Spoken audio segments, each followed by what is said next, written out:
We just studied the Sutram 33115 Lyut Cha, which prescribes the affix Lyut in the sense of Bhave. Now let's look at a sutram which prescribes the affix Lyut in two other senses. The sutram is 33117 Karanadhikaranayoscha. This is also a very important sutram because normally when we think of Lyut, we think of Lyutcha, but that only applies Bhave. So we should not forget this sutram 33117, which prescribes the affix Lyut in the sense of Kरणय and Adhikaranay, in the sense of the instrument of the action as well as the locus of the action, the place where the action occurs. Now one more thing to note here is that the anuvritti of napumsake does not come into this sutram 33117. So the pratipadikam which is created by adding the affix Lyut using this sutram 33117, that is not necessarily limited to the neuter gender. Depending on the usage in the language,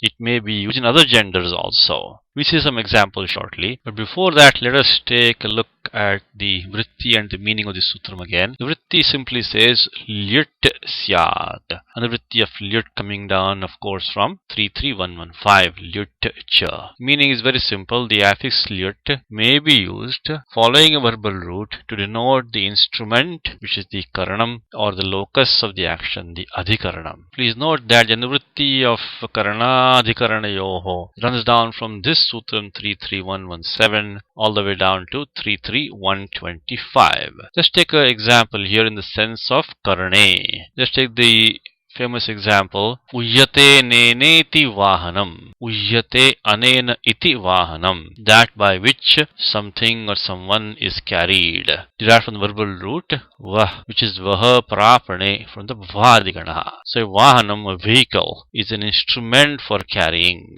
So we take the dhatu vah, add the affix Lyut by this sutram 33117, not by 33115 Lyutcha. That cannot be used in this meaning. 33115 only applies Bhave. So we take this sutram 33117 and bring in the affix Lyut in the sense of Kरणय. Remove these letters, the ending takara gets its sanya by halantyam, beginning lakara gets its sanya by lashak. Tadhyate tasya lopaha, and we get vah you. Then the ana adeshaha by yuvaranakau, and since ana has more than one letter as per the paribhasha sutram, anekarshi sarvasya, the entire term you is replaced by ana. So we got vahana. Now we have to get the vriddhi adeshaha in place of the akara in vah. How do we do that? There is no sutram for that.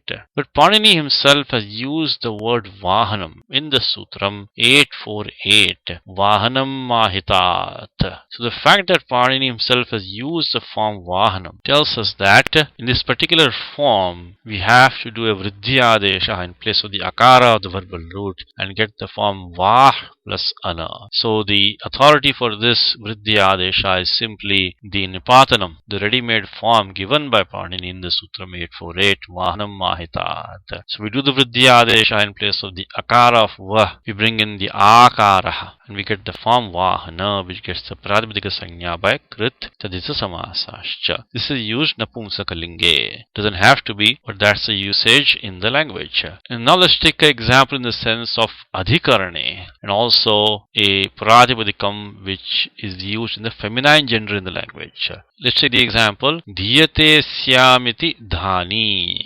Dhyate asyam iti dhani. So dhani is the place where something is kept, like a receptacle for something. Derived from the verbal root dha, which of course we know, do dhai dharana poshanayoho. Dana ityapyeke from the jyotyadikanaha. Derivation is quite straightforward. We start with dha plus Lyut by the sutram 33117 because this is in this sense of adhikarane, the locus of the action, the place where the action takes place. So we have dha plus Lyut, and then just as before, remove these letters. The ending takara gets its sanya by halantyam, beginning lakara gets its sanya by lashakva tadhyate, then tasya lopaha, we get dha plus u. Bring in the ana adeshaha by 711 yuvoranakau with the help of the paribhasha sutram anekashi sarvasya 1155. The entire term u gets replaced by ana, and then we apply akastavani dirgha to get the form dhana. Now this is used in the language in the feminine gender. So as per the Sutram 4115, that long musical Sutram, Tidhanai Dvaya Saj Dadnai Matrach Tayap Chakthai Kain Kvarapaha. Since we have a Pratipadikam ending in the affix lyut, which is a tit, so therefore in the feminine gender we have to bring in the affix neep, not the affix stop. Normally we would have had the affix stop coming by 414, Ajadyata stop, but instead we have to bring in the affix neep by the Sutram 4115 because the lyut has takar as a it. Now we know why Panini has used takar as a it in the affix lyut. So we get dhana plus neep by 4115. Anubandha lopaha, ending pakara gets its sanya by halantyam, beginning ngakaraha gets its sanya by the shakwatadjite. Remove both of them by tasya lopaha 139. And now the ending akara of the angam dhana takes lopaha by 64148. Yasyeticha. We do have an angam ending in the avaranaha. It's followed by a ikaraha. So 64148 applies to do the lopaha of the angam. Only the ending akara takes lopaha as per alontyasya, and so we get dhan e, which is dhani.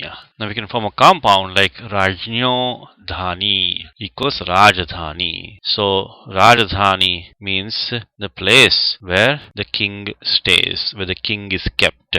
So that is Rajdhani, which means the capital basically. So Dhani is the place where something is kept, and Rajdhani is the place where the king is kept or the king stays. In the compound Rajdhani, the ending nakara of Rajan takes lopaha by 827, no lopa of Pratipadikantasya. The compound details we don't have to do right now. We'll do them in detail when we study compounds. But this form Dhani is used commonly in compounds. That's why we just wanted to give the example here. So this Sutram 33117 is a important Sutram because when we think of the affix lyut, we should not just simply think of 33115 lyutcha bhave. We should also remember this Sutram 33117 karnadhikarnayoscha.